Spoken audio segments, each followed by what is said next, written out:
Hi, I'm Tracy with KOGmissions.com, and I was thinking today about the cost of following Christ. Jesus told us it would cost us something if we were to follow him. We need to be willing to lay down our life. He said there are only few people in the world who truly seek to know truth, and even fewer who agree to get on that narrow path and stay on that narrow path. Now, most Christians today would probably say, oh, I would die for Christ. If a gun was put to my head and said, deny Christ or die, most people would be willing to die. Of course, I'll die. I'm not going to deny Christ. But what happens in life, everyday life?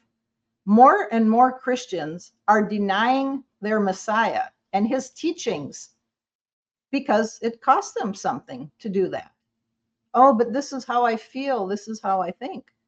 But it doesn't matter how we think or feel if we're following Christ. We need to be following his commands. Jesus told his disciples, go to the nations and teach them to obey everything I said.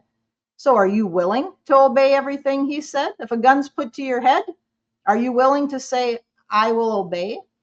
Are you willing to love your enemy and maybe die because you are laying down your life to obey Christ? Are you willing to lay down your life and follow him on that narrow path? He said only a few seek truth and only a few find it. And even fewer actually get on the path and follow him and stay on that narrow path. That narrow path is all of the teachings of Christ, what he taught. And are we following him? I don't think if we asked him today, what can we leave out?